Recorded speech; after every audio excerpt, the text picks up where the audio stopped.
오늘 룻기 마지막 시간입니다. 오늘 말씀의 제목은 나오미 룻 보아스가 하나님의 복을 받은 믿음은 무엇인가? 라는 제목으로 말씀을 나눕니다.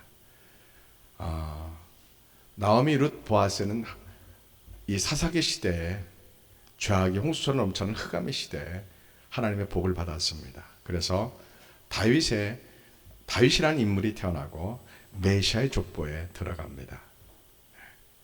이방 여자 모압 여인 룻이라는 여인이 예수님의 족보에 들어가서 마태복음 1장에 등장합니다. 대단한 축복입니다. 이방 여인인데요. 그런데 이 룻을 이스라엘은 오늘날까지 현숙한 여인이라고 칭찬합니다. 모든 유대인들은 자녀들에게, 특히 딸들에게 현숙한 여인 룻에 대해서 본받기를 성경을 가르칩니다. 지금요. 그래서 룻기 3장에 현숙한 여인이라고 소개한 그 현숙한 여인이 잠언 31장 10절 이하에 현숙한 여인 룻에 대해서 쭉 소개됩니다. 그 여인 룻이 바로 이방 모압 여자라는 사실이 놀랍습니다. 우리가 룻기에는 많은 예수님의 복음의 비밀이 담겨 있습니다. 상징적으로 베들레헴이라는 지명을 택해서 베들레헴 사람들이 오실 메시아에 대한 약속을 붙잡느냐 못 붙잡느냐 이러한 은유가 담겨 있습니다. 그리고 보아스와 룻의 결혼은 우리가 당차 예수님이 다시 오신 그날에 우리가 어린 양의 혼인잔치에 참가하는 예수님 신랑 우리가 신부되는 것을 또 은유하고 있습니다. 그러면은 오늘 우리끼리를 마치면서 하나님의 우리에게 주시고자 하는 말씀은 무엇일까? 그리고 하나님의 의도와 목적은 무엇일까? 예수님의 오실 날 기다리는 우리가 보아스와 룻을 통해서 예수님과 우리가 신부되는 그러한 것을 은유하면서 그럼 우리는 그때까지 어떻게 살아야 되는가? 어떤 믿음으로 다가올 세상의 공격을 어떻게 우리가 막고 이겨내고 하나님의 사랑으로 세상을 정복할 수 있을까? 우리는 세상을 피해서 산속으로 도망가 사는 게 아닙니다. 우리는 우리를 저주하고 우리를 미워하고 우리에게 환난 주는 사람들을 하나님의 사랑으로 스데반처럼 우리가 돌을 맞을지라도 그들을 축복해 주는 것이 믿음이고 믿음의 능력입니다. 오늘 우리는 하나님 우리에게 원하시는 게 있습니다. 놀랍습니다. 하나님 원하시는 것은 뭐냐면요, 예수님 오실 날 그날을 바라보는 믿음의 조상이 있었습니다. 누굽니까? 아브라함입니다. 아브라함은 하나님이 예비하신 거룩한 성을 바라보며 하나님이 부르신 대로 순종하여 그는 나아갔습니다. 사실 룻의 순종은 아브라함의 순종과 비견됩니다. 룻은 한 번도 시어머니 나오미가 말할 때, 무엇을 명령할 때 한 번도 토를 달거나 불순종하거나 그런 적이 없습니다. 무조건 아멘입니다. 아브라함의 믿음과 비슷합니다. 그러면서 어떤 믿음이길래 이들은 택함받고 축복을 받았을까? 우리에게 하나님이 원하는 건 무엇일까? 이들에게 보아스와 룻의 결혼을 통해서 또 오벳이라는 아들이 태어나고 그 손조가 이제 다윗이 되는데 무엇을 우리에게 의미하는 것일까? 무엇을 의미할까요?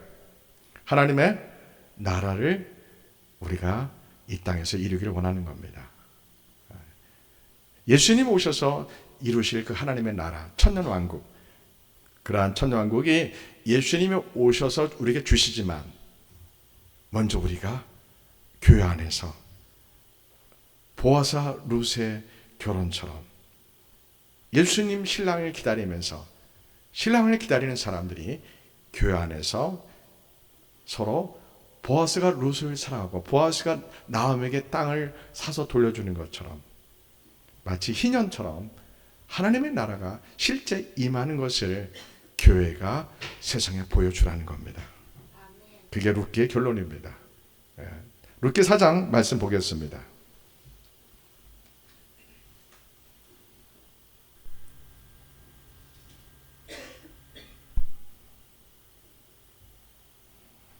제4장. 보아스가 성문으로 올라가서 거기에 앉아있더니 마침 보아스가 말하던 기업 물을 자가 지나가는지라. 보아스가 그에게 이르되 이리로 와서 앉으라. 그가 와서 앉으매 보아스가 그 성읍장로 10명을 청하여 이르되 당신들은 여기 앉으라.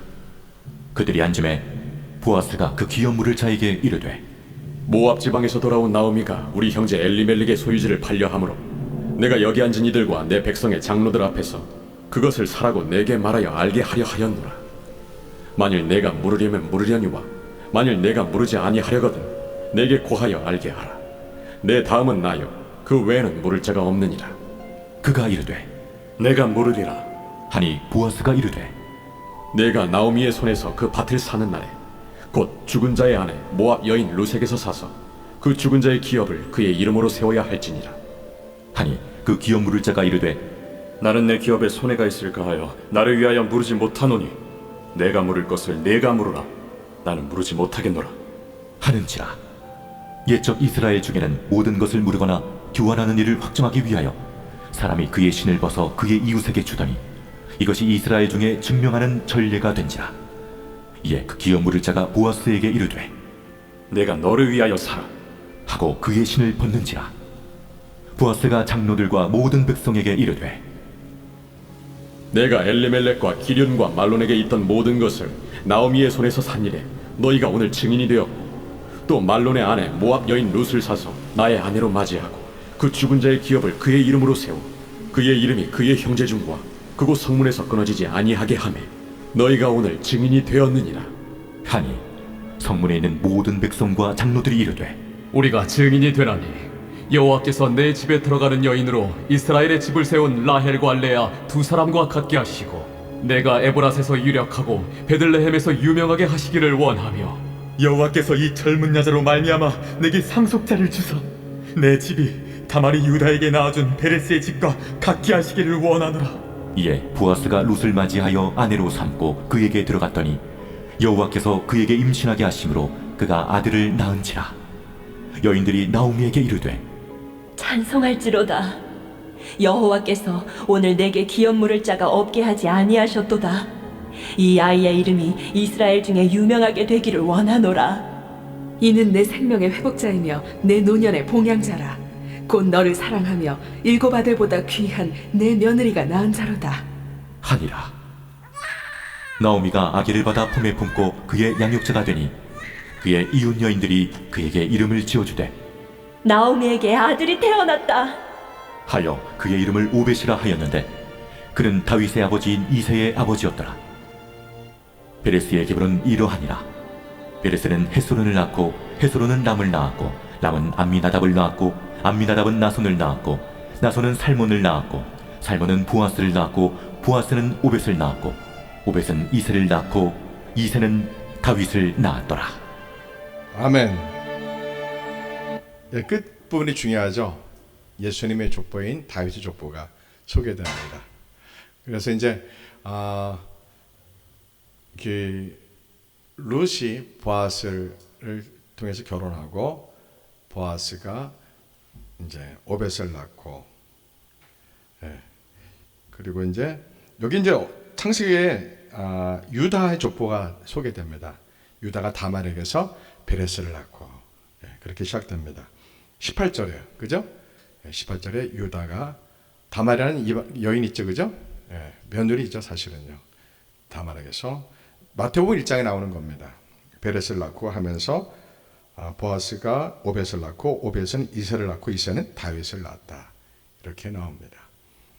예수님과 약 1000년 동안의 시간차가 있습니다. 다윗 시대부터 1000년 후에 예수님 메시아가 오십니다. 메시아 오시기 전 1000년 전에 있는 이야기입니다.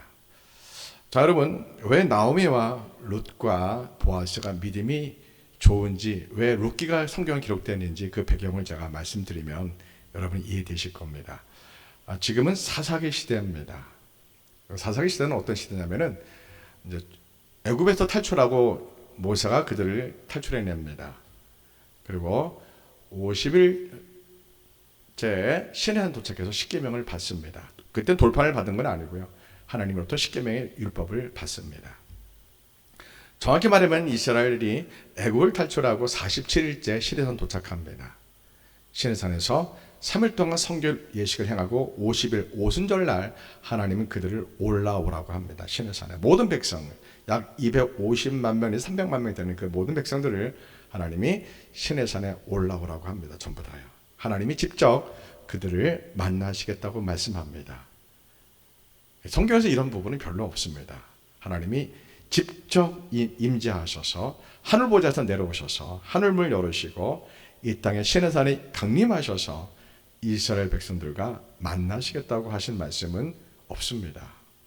왜 하나님이 그들에게 그렇게 말씀합니까? 아브라함과 약속 때문에 그렇습니다. 아브라함 언약 때문에 하나님이 그들을 만나시려고 합니다. 그것은 에레미야 11장에 의하면 하나님이 이스라엘 백성과 혼인식하는 겁니다. 시내산에서요. 구약 성경에서 하나님과 이스라엘 백성 관계가 결혼하는 혼인 관계, 부부 관계로 소개하기도 하고 부모와 자녀의 관계로 소개도 합니다. 네.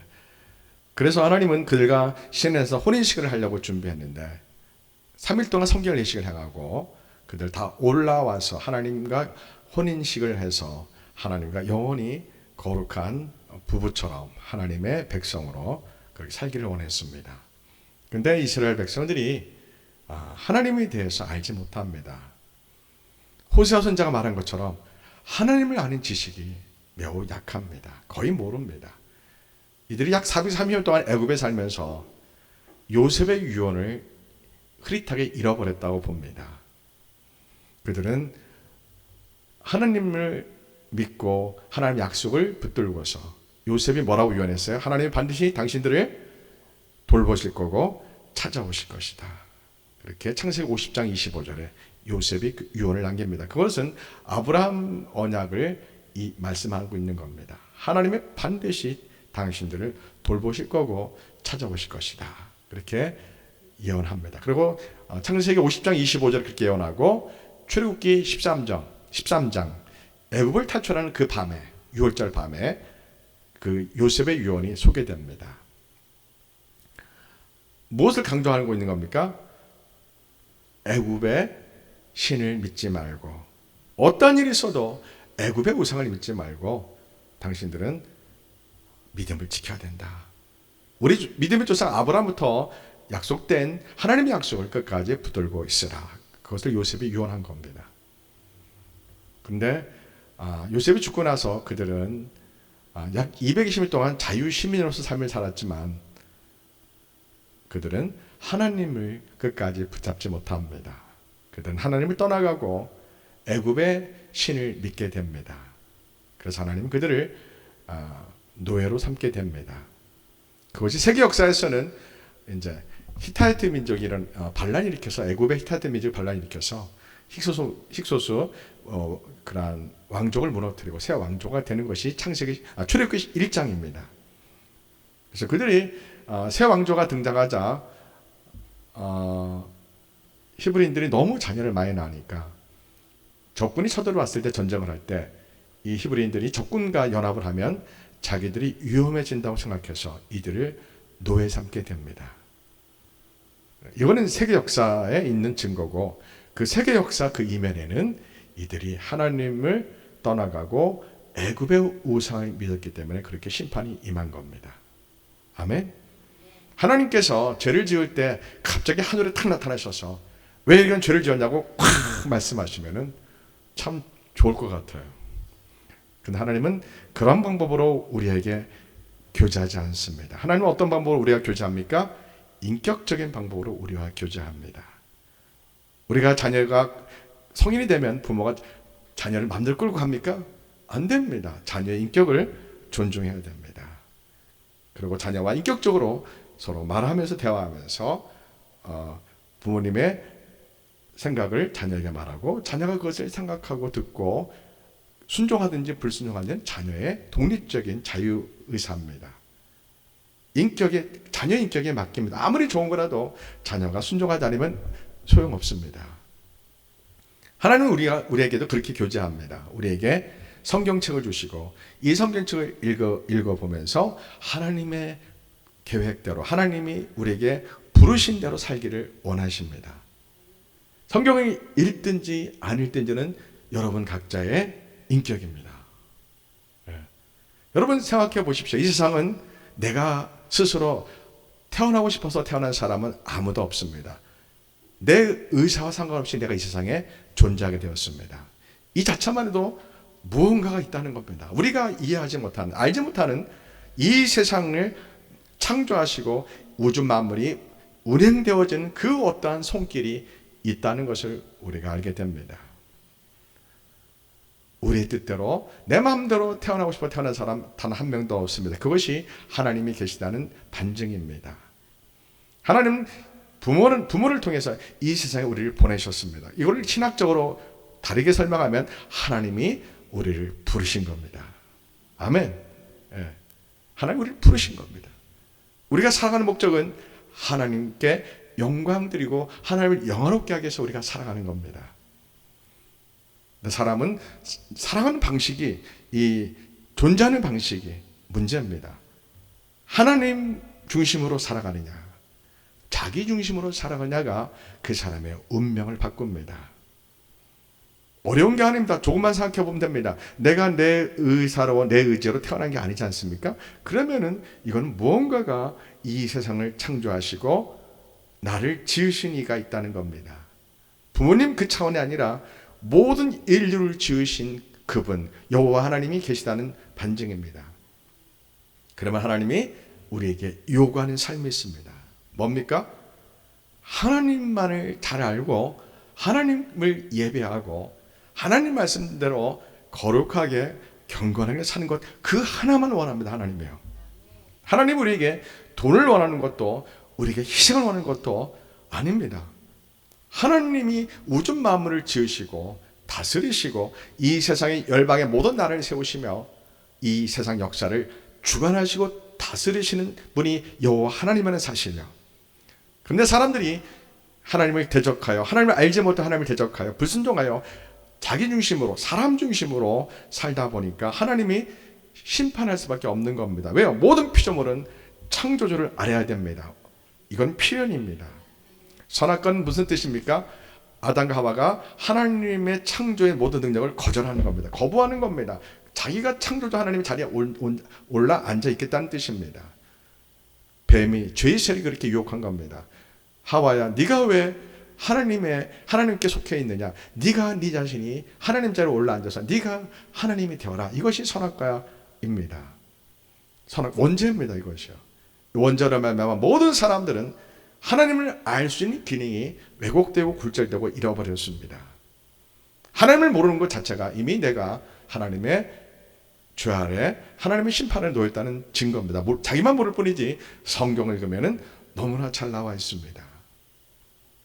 우리가 스스로 내 인생을 내가 만들어서 내가 스스로 이 땅에 태어난 능력을 나로부터 찾겠다면 하나님은 의미가 없죠. 그러나 하나님은 이 세상을 만드시고 지으시고 역사를 주관하시고 우리를 지으셨습니다.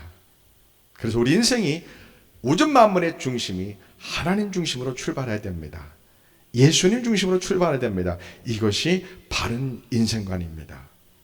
그런데 자기 중심으로 인생을 사면은 이것이 죄라는 겁니다. 하나님과 상관없다는 없이 자기가 자기에게 하나님이 되어서, 자기가 자기의 신이 되어서 자기 마음대로 사는 것, 자기 만족을 이루려고 사는 것, 자기 성공을 이루려고 사는 것, 이것이 죄입니다. 하나님이 이스라엘 백성을 보고 신에서 올라오라고 했습니다. 이들이 안 올라갑니다. 하나님을 알지 못해서 그렇습니다. 그들은 노예가 돼서 140년 동안 하나님을 신뢰하고 하나님을 예배하는 세월을 못 보내고요. 에스겔 20장 8절 이하에 보면은 그들은 애굽의 우상을 믿었다고 기록되어 있습니다. 그래서 하나님 진노하셔서 그들을 노예로 하셨다고 합니다. 하나님은 진노를 쏟아 부어 주셨다고 합니다. 하나님은 공의와 정의의 하나님이십니다. 하나님은 인자와 진실이 많으신, 인애가 많으신, 자비가 많으신 사랑의 하나님도 되시지만 하나님은 공의와 정의의 하나님이십니다. 하나님이 우리에게 주신 말씀에 하나님의 법, 창세기, 출애굽, 레위기, 민수기, 신명기, 이 모세오경에는 하나님이 613개라는 하나님의 법을 주셨습니다. 이 법을 따라 이스라엘 백성들이 살아야 되고 우리도 그 법을 따라 살아야 됩니다. 우리 마음대로 살 수가 없습니다. 여러분이 인생길 살아가 우리가 처음 가는 길을 운전해 갈 때 요즘엔 옛날엔 지도를 보고 갔지만 요즘 뭘 키고 가요? 내비게이션을 키고 갑니다. 성경책은 천국으로 가는 내비게이션입니다. 이 성경책은 하나님의 사람으로서 죄를 짓지 않고 거룩한 하나님의 사람으로 하나님의 백성으로 살아가는 내비게이션입니다. 성경 읽지 않고서는 천국에 갈 수 없을 뿐만 아니라 이 세상에서 복을 받을 수가 없습니다. 여러분, 오늘 룻기에서는 너무나 중요합니다. 하나님의 공의와 정의가 나와 있습니다. 시내에서 그들은 하나님을 거절했습니다. 시내에 올라가지 않았습니다. 하나님 대해서 알지 못하는 겁니다. 모세가 아무리 설명해도 그들이 애굽의 우상 문화에 젖어 있었기 때문에 하나님을 알지 못합니다. 하나님을 아는 사람은 모세의 가족들, 여호수아, 갈렙 이런 사람 극소수라고 봅니다. 아론, 그죠? 모세 형인 아론, 이러한 모세 어머니 요게벳 이런 사람 극소수만 아브라함의 언약, 요셉의 언약을 붙들고 하나님의 약속을 붙들고 하나님이 자기들을 구원해 주시라 약속을 믿고 살았지. 대부분의 이스라엘 사람들은 그 당시에 대세인 애굽의 신을 믿었다고 봅니다.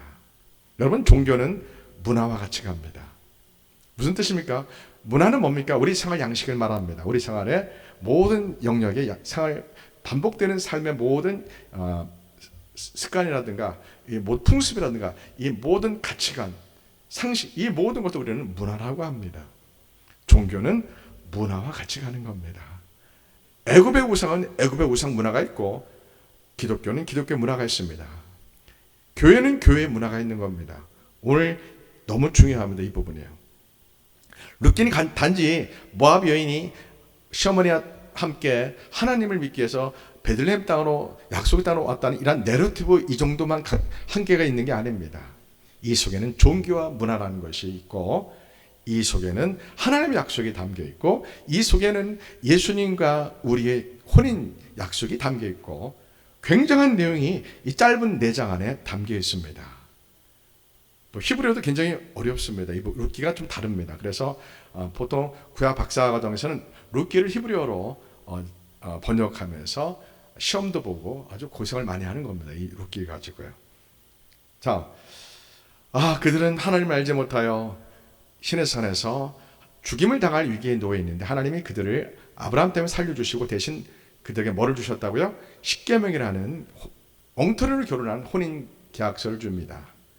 신부가 없는 결혼식을 하나님이 합니다. 그래서 십계명을 주십니다. 십계명은 하나님과 이스라엘 백성들이 신부 없는 혼인 계약서입니다. 그래서 혼인 계약서를 제가 말씀드렸지만 신부는 신랑만 사랑해야 된다. 신부는 신랑을 사랑하는 날을 정해야 된다. 신부는 다른 집의 남편을 사랑하면 안 되고 오직 신랑만을 사랑해야 된다. 이게 십계명입니다. 신부는 신랑의 명예를 위해서 다른 사람의 물건을 도둑질하면 안 된다. 네. 신부는 절대로 다른 남자를 사랑하고서는 절대 안 된다. 이게 뭐라고요? 이게 십계명입니다. 제가 이렇게 비유한 게 맞는 겁니다. 십계명을 혼인계약서로 보면은 정확합니다. 그래서 하나님이 십계명을 주시고 시내산에서 그들을 약 11개월 5일 동안 머물게 합니다. 하나님은 그들을 금방 블레셋 땅 쪽을 지나서 아브라함이 살았던 가나안 땅으로 하나님 그들 인도하기를 원하셨습니다. 그러나 이들이 준비가 안 됐습니다. 예수님은 바로 오고 싶어 하십니다. 근데 준비가 우리가 안 됐습니다. 모든 세계 교회들이 예수님 맞을 준비가 안 됐습니다. 예수님은 우리를 얼마나 빨리 만나고 싶으시겠어요? 우리도 예수님을 얼마나 빨리 오시기를 고대합니까? 주님 어서 오시옵소서. 예수님 어서 오시옵소서. 우리는 예수님이 내일에도 오시기를 얼마나 간절히 고대합니까? 근데 준비가 됐어 안 됐어요? 안 됐어요. 특히 누가 준비가 안 됐어요? 우리 자녀들이 준비가 안 된 겁니다. 예수님 오시면 기절합니다. 세상이 놀랍니다. 왜요? 동화역과 같은 이야기가 실제로 일어나거든요. 예수 오시 직전에 전쟁과 전염병과 기근과 화산 폭발과 세계 핵전쟁으로 인해서 이 세상은 바다가 오염되고 강물이 오염되고 마실 물도 없고 먹을 식량도 없고 코로나 같은 전염병이 창궐해서 사람들이 아비규환입니다. 전쟁으로 수많은 사람이 죽임을 당합니다.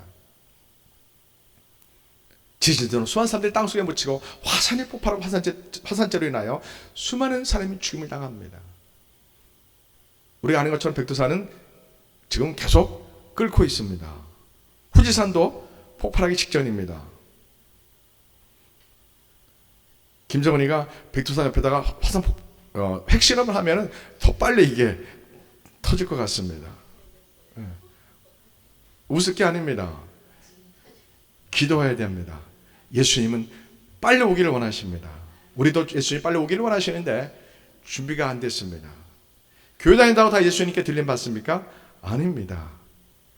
칼빈의 구원론, 웨슬리 구원론으로 거듭났다고 다 구원했으면 좋을 텐데 그렇지 않습니다. 예수님을 전인격적으로 만나야 됩니다. 예수님을 전격적으로 만나고 나면 저는 그것을 거듭남 중생의 실제라고 봅니다. 신학적인 거듭남이 있고 교리적인 거듭남이 있고 예수님을 전인격적으로 만나서 그 사람이 어머니 모태로부터 물려받은 악한 기질이 십자가 다 못 박아 죽고 예수님과 연합돼서 다시 살아나는 걸 우리는 침례, 세례라고 합니다. 갈라디아서 2장 20절이 이루어져야 됩니다. 내가 여태까지 어머니 모태로 이어왔던 원죄로 말미암아 전적으로 부패하고 타락한 나의 악한 죄악의 모습이 십자가 다 죽고 내가 예수님이 십자가 죽고 다시 태어나셔도 부활하신 것처럼 우리가 다시 태어나는 것이 거듭남입니다. 그러면 그 사람의 가치관, 역사관, 세계관, 존재 방식이 근본이 완전히 바뀝니다. 자기 중심적인 사람이 하나님 중심의 사람으로 완전히 바뀝니다. 이 변화하는 순간 예수님을 전격적으로 울면서 회개하면서 눈물 콧물 다 흘리면서 하나님, 저는 정말 죄인이었군요. 저는 종교인이었군요. 저는 거짓된 위선적인 신앙인이었습니다. 하나님, 예수님 믿으면서 은밀한 죄가 많았습니다. 예수님 믿으면서 습관적인 죄가 많았습니다. 예수님 믿으면서 역시 나는 돈을 따라가는 사람이었고 명예를 따라가는 사람, 권력을 따라가는 사람이었습니다. 세상을 따라가는 사람이었습니다. 눈물을 흘리면서 예수님을 전인격적으로 만나셔야 됩니다. 하나님은 전인격적으로, 인격적으로 우리가 교제합니다. 우리를 강제로 끌고 가면 얼마나 좋아. 하나님은 그런 방법을 안 하십니다. 하나님은 성경으로 우리에게 하나님 만나는 방법을 이미 성경에 다 기록하셨습니다. 사람들이 읽지 않아서 모를 뿐입니다. 그것도 모자라서 하나님은 저 같은 목사를 설교자로 세워서 이 말씀을 풀어주고 설명해줘서 듣게 합니다. 예, 이렇게 이런 말씀을 들을 수 있다는 것은 하나님 여러분들을 부르신 겁니다. 유튜브로 이런 말씀을 듣는다는 것은 하나님 여러분을 부르신다는 반증입니다. 제가 대단한 존재라는 것이 아니고요. 저는 복음만 전합니다. 성경만 전합니다. 감성 터치하지 않습니다. 예, 하나님 말씀만 선포하고 전하지 사람들이 오라고 사람들 설득하지 않습니다. 복음을 전하고 부르심에 응답해서 구원을 얻으면 그분의 복이고, 속에서 말씀 듣기가 너무 불편해서 속에 귀신 있고 죄가 있으면 제 설교 듣기가 쉬워요? 어렵습니다. 못 듣습니다. 예, 나가야 됩니다. 괴로웁니다. 부담스럽습니다. 예수님의 복음을 들을 때 우리 영혼은, 속에 있는 영혼은 반응합니다. 예. 은혜를 받든지 불편하든지 둘 중에 하나입니다. 둘 다 증거입니다. 하나님은 우리와 인격적으로 교제합니다. 이렇게 말씀을 전하게 하면서 이 말씀을 듣고 우리는 하나님의 지정이라는 걸 주셨습니다. 이해하게 하고 생각하게 하고 깨닫게 하고 판단하게 해서 결정하게 해서 내가 하나님의 부르신 길로 가든지 아니면 자기 중심적인 세상의 삶으로 가든지 이거는 각자의 몫입니다. 하나님은 이런 방법으로 우리와 교제하십니다. 그러니까 복음을 들고 하나님에 대해서 알고 회개하고 이제는 주님 뜻대로 살겠습니다. 하나님 아버지 뜻대로 살겠습니다. 예수님의 말씀대로 살겠습니다. 결단하고 내가 죄를 끊어버리고 세상 사랑을 끊어버리고 내 모든 의지와 내 모든 삶의 반복되는 일상의 모든 것들을 내가 하나님께 내어드리는 의의 제사로 하나님께 드려야 됩니다. 거룩한 산채물로 나를, 내 영혼과 내 삶을, 일상의 시시콜콜한 내 삶 모두가 예배가 돼서 하나님께 드리는 게 믿음입니다. 그게 크리스찬입니다. 아멘. 종교에는 그렇지 못합니다. 예수님을 믿는 시간이 50년, 100년 돼도 예수님을 전인격적으로 만나지 못하면 종교인이 될 가능성이 높습니다. 종교인은 그 안에 예수님으로 채워지지 않습니다. 하나님은 이스라엘 백성들에게 고민합니다. 그들이 블레셋 땅을 건너서 가나안 땅으로 가면 뭐 열흘이면 갑니다. 열흘 보름은 가는데 이들이 그 가나안 땅에 들어갈 준비가 됐어요? 안 됐어요? 안 된 겁니다. 준비가 안 됐어요. 왜요? 이들은 혈통으로만 이스라엘 사람 히브리인들이지 이들의 사상, 이들의 문화는 뭘로 가득 차 있습니까? 애굽의 종교, 우상의 문화로, 우상의 세계관으로, 애굽의 우상의 가치관으로 이들은 가득합니다. 이들이 바로 가나안 땅 들어가면은 그곳에는 누가 기다리고 있습니까? 바알신과 아스다롯이라는 신이 기다리고 있습니다. 바알신은 이 당시에 비를 내리가는 비의 신입니다. 이 바알신이 나중에 번개신으로 변화됩니다. 제우스 신이 됩니다. 나중에 이 바알신이 비를 내리가면, 이 당시에는 지하수를 끌어올리는 기술이 없었기 때문에 하늘에서 비가 내려야지 농사를 짓고 먹고 살 수가 있었습니다. 그래서 이 당시에는 비가 내리는 것이 가장 중요합니다. 그런데 이 땅은 비가 잘 와요, 안 와요?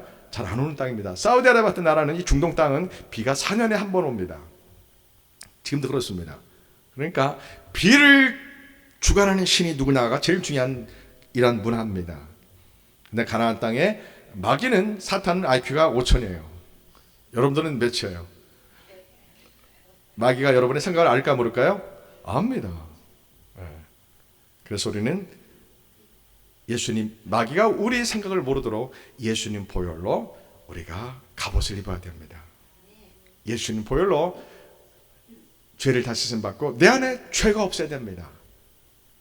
거룩하고 거룩한 경건한 사람이 되어야 됩니다. 여러분, 그것이 이 세상의 최고의 가치입니다. 돈 많은 거, 명예, 권력 있는 거, 이거는 지옥 가는 세상 사람들 추구하는 가치입니다.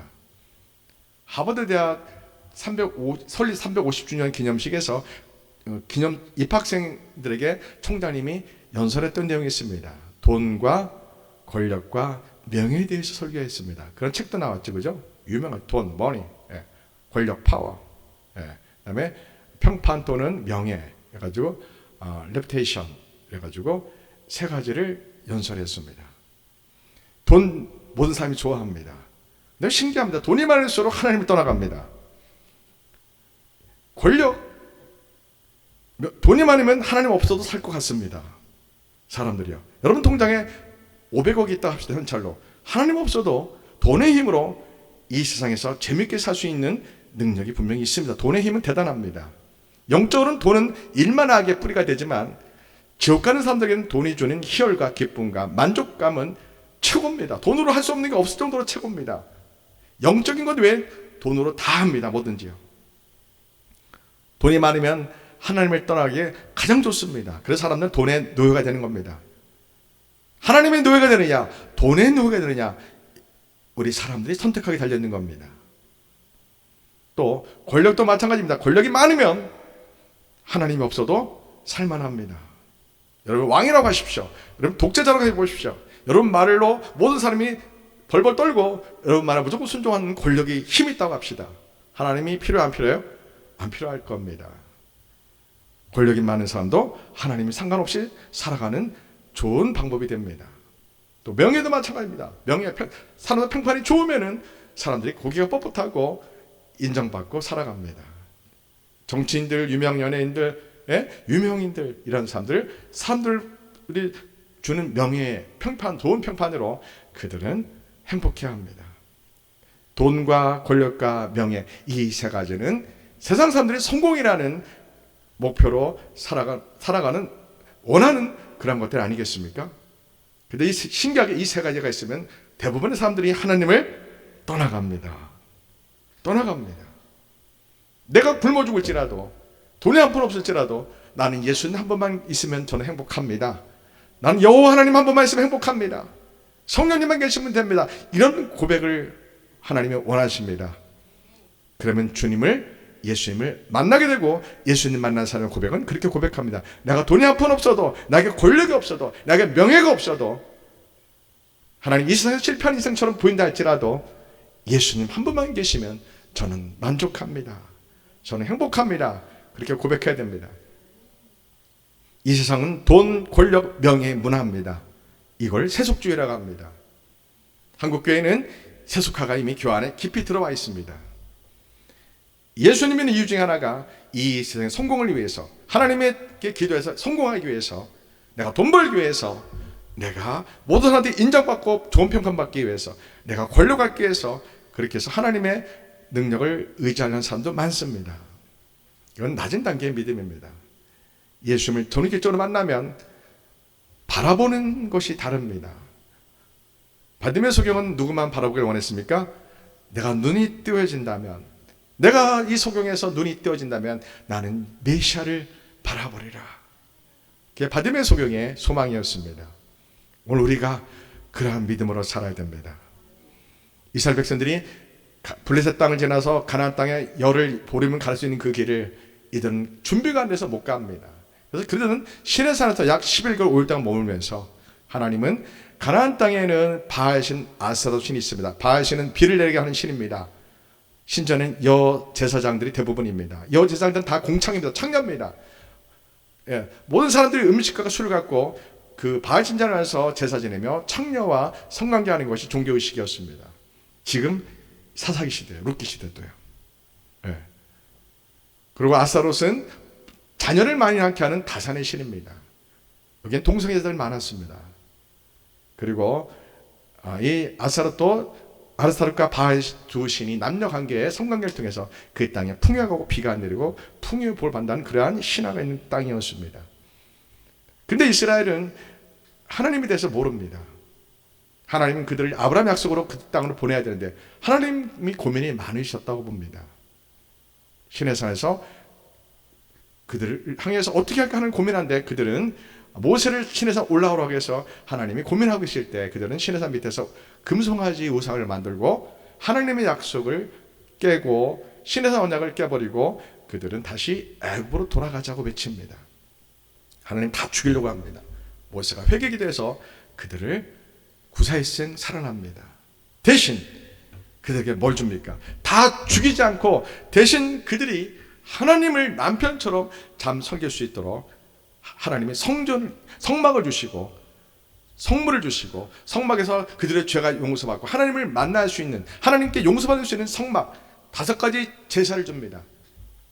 번제, 소제, 화목제, 속건제, 속제제라는 5가지 제사를 주면서 이들이 우상을 섬기지 않고요, 하나님만 섬길 수 있고, 모든 죄가 자기 집에서 길러온 어린 양이, 비둘기가 대신 죽임을 당하고 자기 죄가 용서받고 다시 공동체에 돌아올 수 있게 합니다. 하나님 신의 산에서 이들에게 613개의 성막에 관한 율법과 제사제는 율법과 절기 율법을 주십니다. 그리고 공동체사에서 죄를 짓지 않고 하나님과 잘 동행하고 살 수 있는 율법을 613개를 신의 산에서 주십니다. 그러면서 하나님이 그들에게 말합니다. 레위기 나옵니다. 레위기 보면은 하나님이 그들에게 말씀합니다.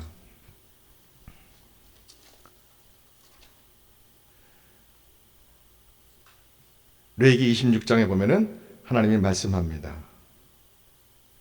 여러분, 레위기 26장 우리 스크린 보여줘 보세요. 제가 말씀 잠깐 소개할게요. 하나님이 말씀을 주시면서 이 말씀을 지키는지 안 지키는지, 하나님 말씀을 순종하는지 불순종하는지 이 모두 너희들의 몫이다.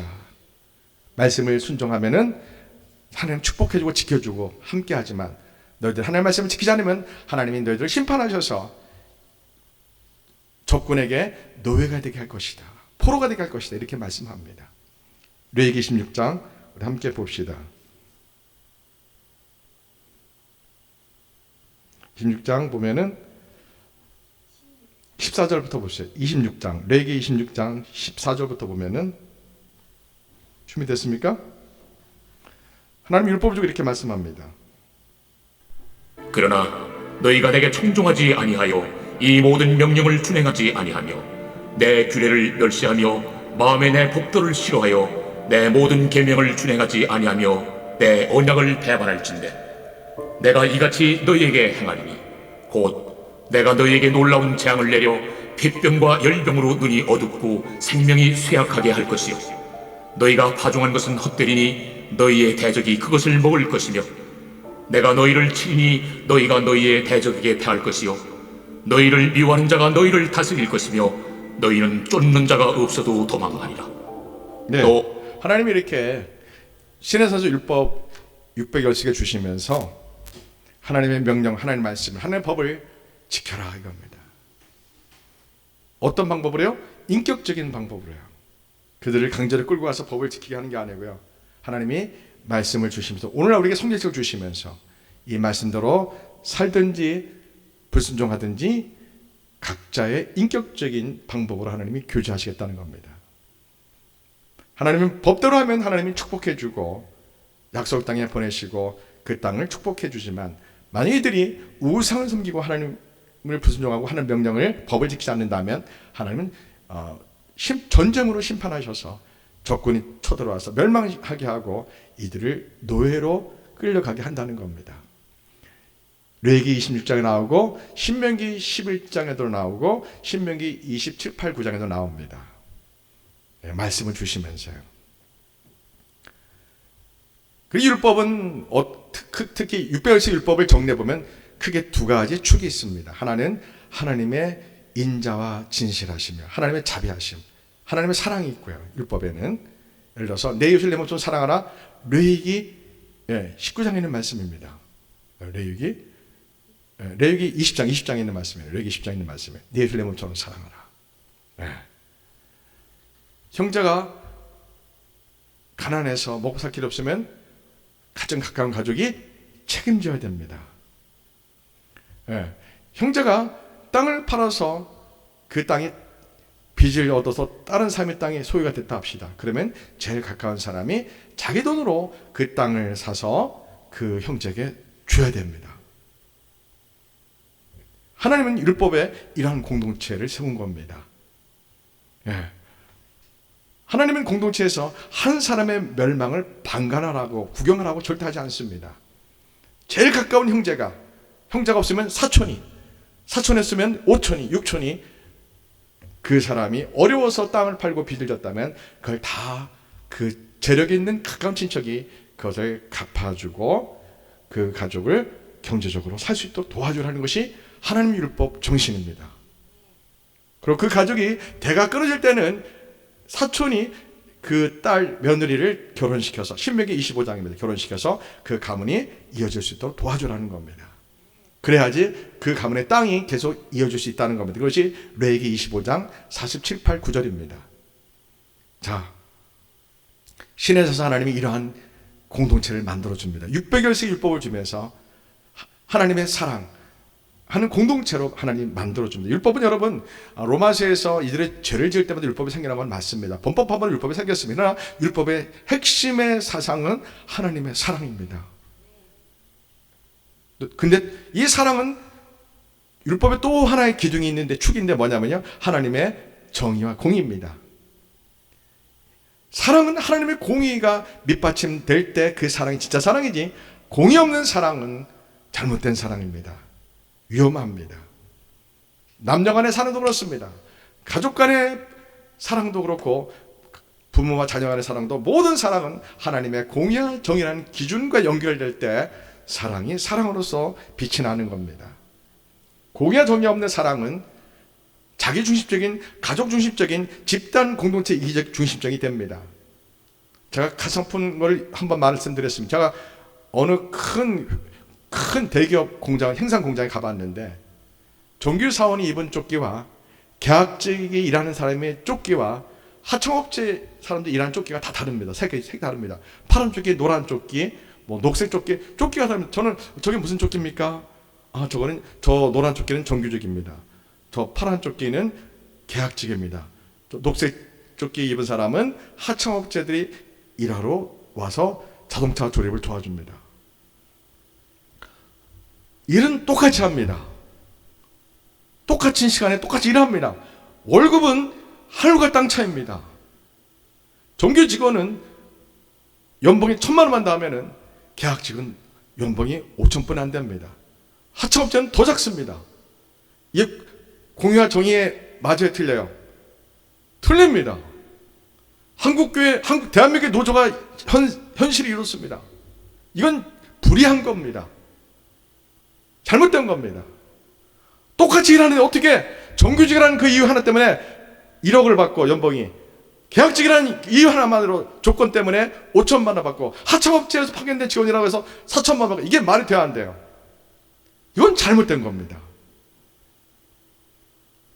그런 노조들이 이 땅에, 이 나라의 정치에 개입합니다. 이거는 불의하고 잘못된 겁니다. 제가 왜 화를 냅니까?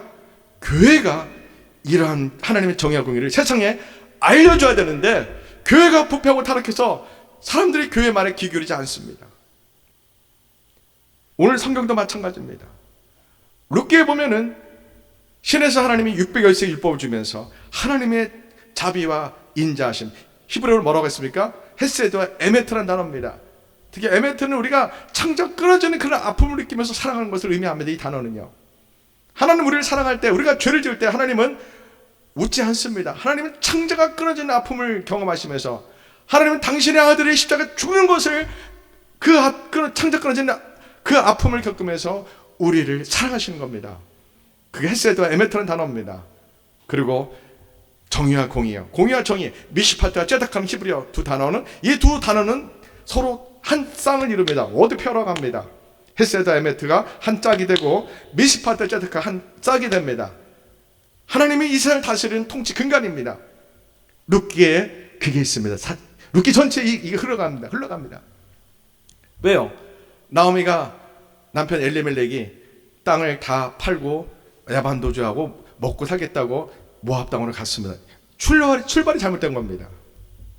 여러분, 근데 왜 나오미와 엘리멜렉 이 부부가 이름이 얼마나 택함받은 이름입니까? 근데 왜 이들이 하나님이 메시아 오신 약속의 땅 베들레헴을 떠나서 우상이 가득한 모압으로 갔냐 이겁니다. 그거는 사사기 시대 때문에 그렇습니다. 사사기 시대 어떤 시대냐면요, 모세와 여호수아와 갈렙이 이 땅을, 가나안 땅을 정복합니다. 땅을 나눠 갔습니다. 완벽한 정복은 아니지만 이들이 이 땅을 큰 전쟁을 다 승리하고 이방 민족, 우상을 믿는 민족을 다 죽여나가 있는데 이들이 하나님께 불순종합니다. 이들을 산으로 쫓아내고 이들이 땅을 갔습니다. 12등분하고 땅을 제비 뽑아 갔습니다. 레인들은 땅을 못 갔지만 이스라엘 전체의 48개 도성에 흩어져서 그들은 하나님 말씀을 알려주고 제사를 안내하는 역할을 합니다. 여러분, 그러면은 이들이 하나님을 잘 섬겨야 됩니다. 그런데 여호수아와 갈렙이 또 그들과 함께 있던 장로들이 살고 있을 때까지는 이들이 우상 섬기지 않고 하나님을 잘 섬겼습니다. 하나님은 가나안 땅에 보낼 때 하나님 이들에게 약속한 게 있습니다. 절대로 우상이면 이방인들과 뭐 하지 말아라? 혼인하지 말아라. 결혼하지 말아라. 그리고 우상인 저선과 상거래할 때 약속하지 말아라. 저들과 함께 하지 말아라. 왜요?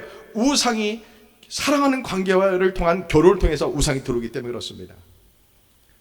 하나님은 우상의 문화가, 우상이 이스라엘에 들어올 것을 근절시키기 위해서 너희들은 절대로 우상 믿는 사람들과 혼인하지 마라, 결혼하지 마라라고 신신당부합니다. 그리고 11조 생활을 잘해라, 이런 걸 당부합니다. 왜요? 돈이 우상이 되기 때문에요. 자, 믿음은, 종교는 뭐와 함께 한다고요? 종교는 문화와 함께 갑니다. 문화와요. 하나님은 가나안 땅에 7축이었던 바알 아설 문화를 다 밀어내고 여호와 하나님이 아브라함의 약속을 통하여 거룩한 하나님의 성을, 한 모델을 이 온 세상에 보여주기를 원했던 겁니다. 그런데 여호수아 갈렙과 그 장로들 산동안에는 하나님을 잘 섬겼지만 그들이 죽자마자 하나님의 기적을 경험한 세대가 다 이 땅에서 죽임을 당하고 다 사라지자 그 자녀 세대들은 기다렸던 듯이 바알 신전으로 달려갑니다. 하나님을 떠나고 달려갑니다. 하나님 율법은 뭐가 있다고 그랬어요?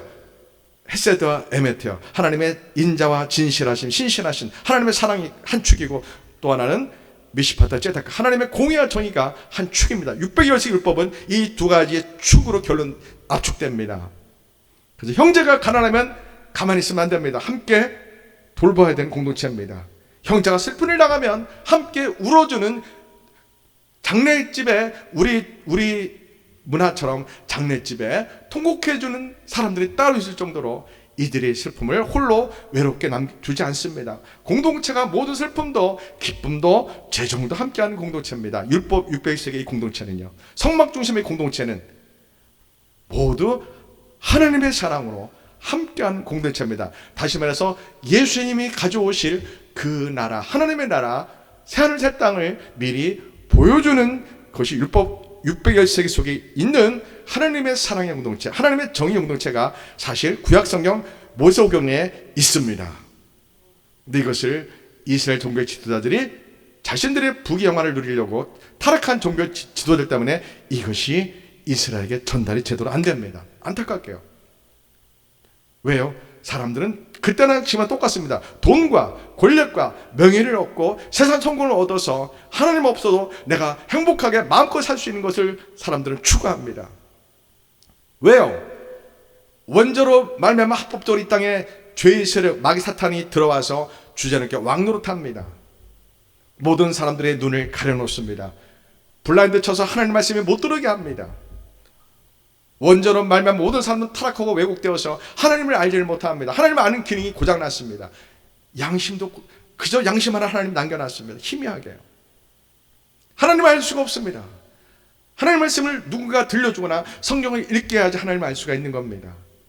종교적인 형태로는 하나님을 알 수가 없습니다. 정명석 이단이 오늘날 넷플릭스에 세계를 유동치고 있습니다. 정명석 이단이 왜 생겼습니까? 그가 신촌에서 교회를 개척할 때 많은 그 사람 초등학교 출신입니다. 근데 서울대 연구대 그 똑똑한 학생들이 다 몰린 겁니다. 왜요? 뭐 때문에요? 기적이 일어나서 그래요. 예언해주고 죄를 말해주고 환상과 꿈을 알려주고 이러한 영적인 신비한 기적이 막 일어나니까 사람들이 몰려드는 거예요. 병도 고쳐주고. 근데 뭐가 또 왜 JMS 그 교주가 성경을 2000번 읽었습니다. 근데 알고 읽은 거야 모르고 읽은 거예요? 모르고 읽고 자기 마음대로 해석한 거예요. 근데 대부분의 학생들 성경 알아 몰라요? 몰라요. 읽어도 모르는 거예요. 상상해 보세요. 성령 역사가 막 나타나요. 영적인 현상이 막 나타나요. 사람들은 성령 역사로 말합니다. 환상 보고 꿈 보고 병 고치고 예언도 해주고 은면치도 알려주고 사람들 얼마나 놀라겠어요. 거기다가 자기 해석한 자기가 성경을 2000번 읽고 자기 나름대로 성경을 막 해석하는 거예요. 엉터리를. 학생들 속해서 안 속겠어요? 다 속은 겁니다. 전부 다. 제가 무슨 말 하는지 아시겠죠? 마지막 때는 영적 분별력이 있어야 됩니다. 영분별이 있어야 됩니다. 예, 넷플릭스에 난리 났죠, 그죠? 여러분 이게 믿어집니까? 정명석 이 추행이 만행이 영화 한 장면 같아요. 도저히 있을 수 없는 것 같은데 실제로 일어났습니다. 너무나 많은 여성들이 피해를 받고요. 너무나 많은 젊은이, 똑똑한 젊은이들이 카이스트 연구대 서울대 학생들이 너무나 잘못된 결로 인생을 살았습니다. 왜 이런 일이 있다고요? 영분별하는 그 이유 하나 그 영분별하는 은사 하나 없어서요.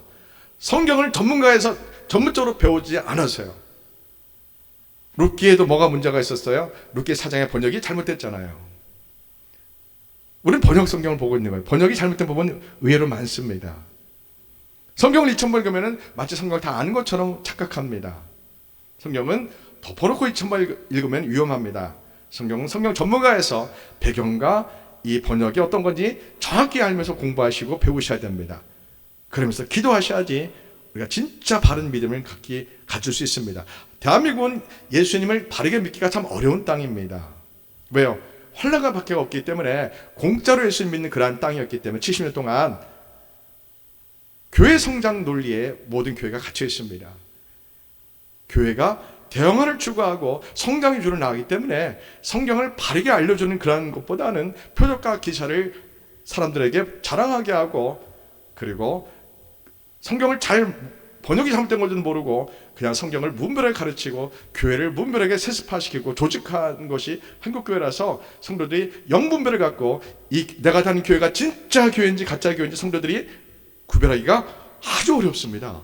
한국교회는요, 정말 성경을 바르게 알고 영분별의 의사가 임해서 내 교회가, 내가 단축한 교회가 정말 건강한 교회고 성경적인 교회인지, 아니면은 교리적인 교회인지, 신학적인 교회인지, 사변적인 교회인지, 진짜 성령이 함께하는 교회인지, 성경 말씀 제대로 적힌 교회인지 성도들이 구별하기 어려우시고요.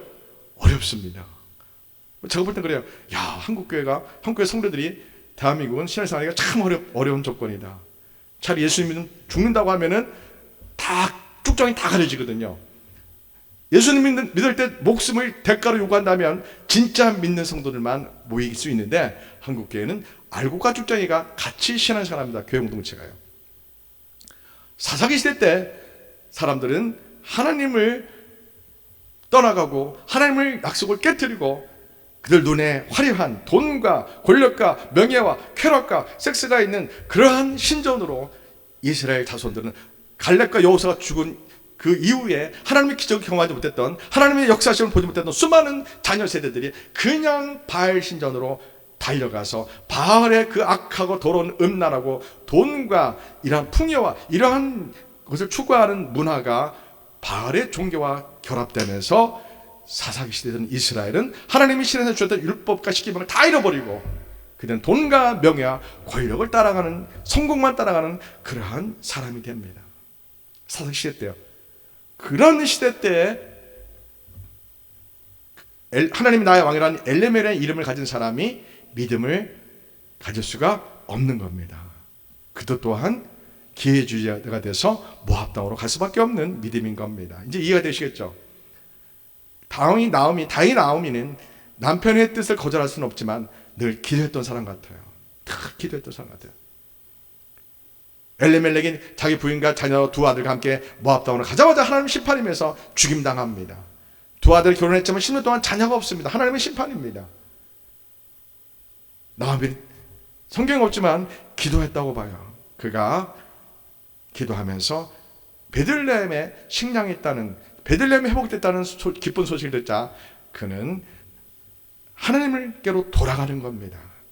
모든 것 다 잃어버리고 알거지가 된 그 하나님 나의 기쁨이라는 나오미가, 그가 나는 더 이상 나는 나오미가 아니고 나는 괴로운 자, 인생의 불행의 쓴맛을 본 괴로운 자, 실패한 자입니다. 나는 말합니다. 그렇게 회개하면서 그가 하나님께로 돌아가는 겁니다. 여러분, 누구나 넘어질 수 있습니다. 중요한 것은 넘어진 이후에 하나님께로 돌아가는 게 중요합니다.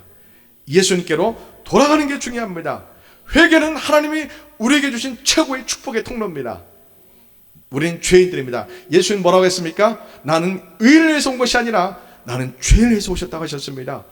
이 말씀처럼 위로되는 말씀 어디 있습니까? 나는 건강한 삶에서 온 것이 아니라 나는 병든 삶에서 오셨다고 예수님은 말씀하십니다.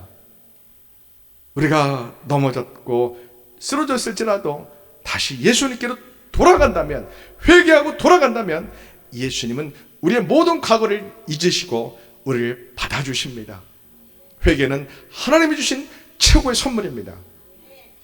나오미가 돌아가는 겁니다. 돌아가서 그때 둘째 며느리 룻이 함께 돌아가는 겁니다. 룻은 아무것도 약속된 게 없습니다. 재혼할 수 있는 것도 약속된 게 없고 시어머니가 재산도 아무것도 없습니다. 베들레헴에 돌아와서 우리가 아는 것처럼 룻은 추수 때 이삭을 줍고 어머니를 공양합니다. 하나님은 이삭을 줬을 때 하나님은 살아계셔서 이방 여인 룻이 하나님을 믿겠다고 메시아가 오실 그 땅으로 돌아왔을 때 하나님은 감동하십니다. 그래서 하나님은 룻을 보아스라는 밭으로 우연히 아니고 뭐라고요? 하나님이 예배하신 섭리 가운데 보아스 땅으로 인도하신 겁니다. 보아스를 만나게 합니다. 나오미는 보아스 땅에 갔다는 말을 듣고 그는 큰 하나님의 계획하신 것, 하나님의 축복을 깨닫고 그는 감동했을 겁니다. 그리고 그는 잊어버린 율법을 회복하려고 나오미가 모든 시작을 출발합니다. 비록 그가 마라 같은 존재지만 하나님의 말씀을 다시 붙잡습니다.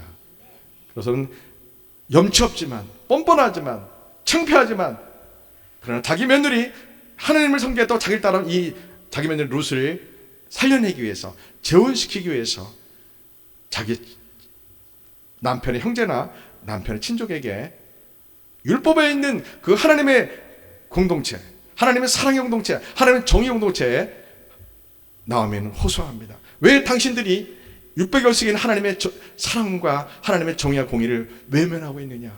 하나님 우리에게 이스라엘 공동체를 주신 이유는 한 형제가 망해도 멸망하지 않도록 형제가 힘을 모아 그 땅을 다시 회복시켜주고 그 가정에 빚을 갚아주고 그 가정에 대를 이어주게 하는 게 하나님이 서로 사랑하면서 하는 공동체를 우리에게 주신 게 율법 공동체가 아니냐. 그러면서 나오미가 보아스에게 그렇게 깜깜한 밤에 룻을 보아스의 타작마당 이불 속으로 집어넣는 겁니다. 그런 성적인 의미라기보다는요, 물론 난 당신에게 우리 가족의 기업물을 짜, 우리 가족의 땅을 사서 당신이 우리에게 주실 뿐이고, 내가 당신에게 시집을 가서 그 땅이 우리 어머니 나오미의 땅이 되고, 그리고 나는 당신에게 시집 와서 우리 가정이 이어지기 원합니다. 그러한 의미를 담고 이불 속에 들어간 겁니다. 그러자 보아스는 양심의 가책을 받습니다. 왜요? 뭘 보면 알 수 있어요? 내가 속기 빨리 하겠다. 성경에 없지만 가로 열고, 야, 내가 사실 알고 있었는데 내 돈이, 큰 돈이 나가지 않냐, 그리고 나보다 가까운 친척이 한 사람도 있지 않느냐, 난 그래서 그냥 가만히 있었는데 너희 시어머니 나오미가 나보고 율법을 이루라고 하는구나, 율법 속에는 하나님의 사랑과 하나님의 공의의 정의를 이루라고 하는구나. 그래서 보아스는 충격을 받고 깜짝 놀라면서 내가 속히 하겠다, 속히 하겠다 하고, 나오미도 보아스가 속히 할 것이다. 무슨 근거로 그렇게 하는 겁니까? 율법에 신명기 25장과 레위기 25장 47발짜리 그 말씀을 다 아는 말씀이고 그 말씀을 이루어 가는 겁니다. 보아스와 가까운 친척이 이 말씀을 알고 해야 되는데 무슨 시대예요? 지금요? 사사기의 시대인 거예요. 그 말씀을 행하는 사람이 있어 없어요? 없는 겁니다. 아이, 그놈 잘 됐지, 그 땅을 팔고 가서 죽었다지, 아이, 저주받았거나 잘 됐지, 이런 시대인 거예요. 사사기 시대인 거예요. 하나님을 경외하는 사람이, 하나님을 사랑하는 사람이 찾기가 너무 없는 시대예요. 그나마 있는 사람이 보아스였던 거예요. 나오미가 보아스를 향하여 하나님의 뜻을 전하는 거예요. 여러분, 기업물을 가까운 첫째 친족이지만 그 사람 이름이 안 나와요. 왜 이름이 안 나와요? 하나님 마음에 합하지 않는 사람이라는 뜻인 거예요. 이미 하나님부터 아웃된 사람이라는 거예요. 역시 그 사람은 보아스가 말할 때 신발을 벗어 던지면서 형제 엘리멜렉이 했던 땅을 자기 돈으로 사서 그걸 나오미에게 주고 레위기 25장 율법을 이루고 또 신명기 25장에 룻도 자기 아내로 삼는 이것을 안 하는 거예요. 포기하는 거예요. 왜요? 자기 돈이 더 급하고 자기 명예가 더 급하고 자기 권력이 더 소중하지, 내가 율법에 있는 엘리멜렉 형제의 땅을 내가 회복시켜주고 그 가정의 룻의 결혼 문제 해결해주고 이러할 마음이 없는 겁니다. 보아스는 있는 거예요. 보아스가 뭘 예면했어요? 하나님의 사랑과 하나님의 공의와 정의를 예면한 거예요.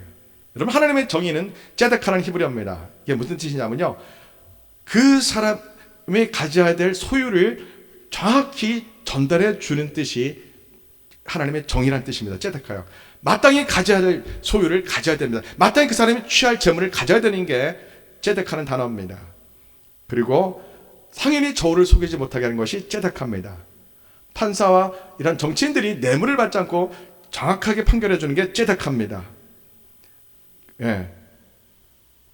이러한 재물의 관계가 됐습니다. 지금 엘리멜렉의 땅을 보아스나 친족이 돈으로 사서 자기 돈으로 사고 그 땅을 다시 자기가 갖는 것이 아니라 나오미에게 주는 것이 하나님의 정의입니다. 이걸 보아스가 알고 있었는데 나오미한테 다 들킨 거예요. 근데 왜 안 한 거예요? 사사시대라서 아무도 안 합니다. 에이, 나도 다 안 하는데 뭐 나 안 왔지, 이렇게 아마 있던 것 같아요. 근데 나오미가 레위기 말씀을, 신명기 말씀을, 율법을 이루라 하고 룻을 보아스 이불에 넣어준 겁니다. 물론 혼인을 청하는 거죠. 계대 결혼을 당신이 받아주세요 이런 뜻이 갖고 있지만 그 진짜 뜻은 레위기 25장 신명기 25장을 이루세요. 보아스가 너무 잘하니까 동침을 할 수가 없죠. 하나님이 살아계시니까요. 사사시대에 보아스가 이런 믿음이에요. 하나님이 기뻐하시죠 안 기뻐하셔요? 기뻐하시죠. 나오미가 비록 마라 같은 존재지만 하나님의 말씀을 갖고 하나님의 헤세다 에메트와 하나님의 미시파트 제데카를 이루어가는 거예요. 미시파트 공의는 뭐예요? 공의는 정의를 뛰어넘습니다. 슬프고 외로운 가여운 과부와 고아와 이방인의 외국인들의 그러한 사람들을 돌봐주는 게 공의입니다. 슬픈 자의 친구가 되어주는 게 공의입니다. 이것이 공의와 정의라는 뜻입니다. 율법이 좋아 안 좋아요? 사실은 굉장히 좋습니다. 율법주의가 되면 이게 문제가 종교가 되고 율법주의가 되면 문제가 되는데 율법 주신 하나님의 사랑과 공의와 정의를 찾아간다면 굉장한 겁니다. 룻기에는 이것이 흐르고 있는 겁니다. 나오미가 비록 마라 같은 존재지만 하나님 말씀을 이룹시다. 우리 이스라엘 공동체, 우리 베들레헴 공동체, 하나님의 율법을 이룹시다. 하나님의 나라를 세웁시다라고 마라 같은 존재지만 그가 외치는 거예요. 룻은 시어머니의 그런 외침에 그저 도구가 되어 말없이 순종하는 믿음인 거예요. 아브라함 같은 믿음인 거예요. 보아스는 나오미의 그러한 율법 요구를 이루라는 압박에 깜짝 놀라고 내가 속히 이루리라 하면서 자기 거금을 들여서 그 땅을 사가지고 나오미에게 주면서 룻과 결혼하면서 그가 다윗의 증조 할아버지가 되는 메시아 족보에 들어가는 축복을 받은 겁니다. 예, 제가 오늘 왜 나오미가 어떤 믿음인지 룻이 어떤 믿음인지 보아스가 어떤 믿음인지 설명했습니다. 이 세 사람의 믿음의 특징은 뭐예요? 율법에서 제시하는 하나님의 거룩한 나라, 하나님의 공의 정의의 나라, 하나님의 인자와 자비가 있는 헤세드 에메트가 있는 그런 사랑의 나라, 그런 공동체. 어떤 형제 하나가 실패하고 빚을 지고 고통스러운 일을 환난을 당할 때 그 형제들은 책임져 주라. 이것이 율법의 핵심 중 하나입니다. 예수님이 오실 때 우리는 새하늘 새 땅이 임합니다. 천년 왕국이 임합니다. 예수님이 진짜 구름 타고 오셔서 우리를 부르시고 우리가 들림받고 혼인잔치하고 천년 왕국 이름에서 예수님이 진짜 만왕 왕으로서 우리가 주님과 천년 동안 왕국을 이루는 삶이 기다려집니다. 그럼 왜 교회를 주시고 왜 룻기 말씀을 이렇게 눈에 보이게 하셨을까요? 그때까지 우리 교회가 이 나오미, 룻, 보아스 같은 공동체를 이루는 겁니다. 예수님을 믿고 예수를 만난 사람은 이 교회가 천국을 경험하는 천국 공동체가 되라는 겁니다. 어느 한 사람이 고통당할 때, 어느 한 사람이 실패할 때, 어느 한 사람이 슬픔 당할 때 함께 울어주고 함께 기뻐해주고 함께 슬픔을 나누고 기쁨도 나누는 정말 새하늘 새 땅이 임하는 그 공동체가 교회가 되어서 새하늘 새 땅이 임하는 그 맛을 세상 사람에게 보여주고 우리가 경험하라고 하나님 우리에게 룻기를 보여주신 겁니다. 아멘. 룻기 속에 있는 놀라운 비밀이 오늘 이겁니다. 예수님이 가져오실 새하늘 새 땅에 미리 교회 공동체가 예수님 안에서 거듭나서 성령의 역사로 천국을 먼저 만들고 경험하라는 겁니다. 세상에서 지쳐 쓰러진 영혼들이 교회에 들어오면은 이 보아스 같은 사랑을 경험하라는 겁니다. 나오미 같은 존재가, 룻 같은 존재가 이 교회에 들어왔을 때 형제 자매가 되는 새하늘 새 땅을 경험하게 하는 것이 교회의 책무입니다. 교회가 할 역할입니다. 이것이 오늘 룻기 4장에서 우리에게 보여주는 말씀입니다. 아멘. 룻기 4장 3장 번역은 잘못됐습니다. 이거는 칼령 완료형인데 이것을 미완료로 번역을 했습니다. 잘못 의역을 했어요. 약간요. 그러니까 나오미가 땅을 팔려고 하는 것이 아니고요. 이미 나오미 남편 엘리멜이 파른 땅을 보아스가 자기 돈으로 그 땅을 사서 나오미에게 주는 겁니다. 이것이 기업물자의 의무입니다. 네. 나오미가 땅을 팔려는 게 아닙니다. 원래는 그런 뜻인데 번역이 우리는 번역 성경이다 보니까 오해할 수 있는 번역을 했습니다. 네. 여러분 이런 번역도 우리가 잘 이해해야 되고요. 중요한 거는 룻기를 통해서 보아스와 같은 나오미 같은 룻 같은 믿음으로 하나님의 나라를 경험하라는 겁니다. 교회가요. 그 하나님의 나라를 세우라는 겁니다. 교회는 이러한 능력을 회복해야 합니다. 아멘. 교회가 세상의 유일한 희망이 되어야 됩니다. 세상 사람들이 어디 희망을 갖습니까? 돈에 희망 갖습니까? 돈은 사람을 멸망시킵니다. 권력이요? 사람을 처참하게 만듭니다. 명예가요? 사람을 허탈하게 만듭니다. 오직 교회만이 세상의 희망입니다. 그런 교회를 우리 피엘러교회가 세웁시다. 아멘. 기도하겠습니다. 하나님 아버지, 우리에게 귀한 말씀 주시니 감사합니다. 룻기 속에는 너무나 많은 비밀이 있습니다. 베들레헴이라는 메시아가 오실 땅에 일부러 하나님이 그 땅을 정해서 엘리멜의 가정을 통하여 하나님, 우리가 돌아갈 곳, 우리가 세울 하나님의 나라를 우리에게 알려주셨습니다. 나오미 같은 믿음, 룻 같은 믿음, 보아스 같은 믿음으로 우리 성도들이 하나님의 나라를 세우게 하소서. 하나님, 지체 하나가 슬프고 어려운 일을 당할 때, 실패했을 때 외면하지 않고 오리 갈 길을 힘들게 걸어가 주는 게 공의입니다. 하나님, 그렇게 우리가 공의와 정의를 가지고 사랑하는 공동체가 되게 해주옵소서. 하나님, 우리 피엘러교회를 그렇게 사용하셔서 예수님 오실 날 하나님의 나라를 경험케 하는 교회로 쓰임받게 주옵소서.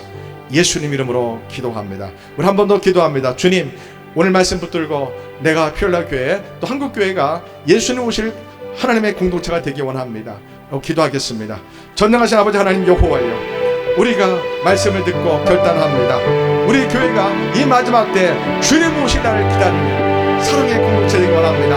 하나님의 공의와 정의의 공동체 되기 원합니다. 하나님, 룻기 속에 있는 이 하나님의 비밀을 우리 피엘러교회가 세우게 하소서.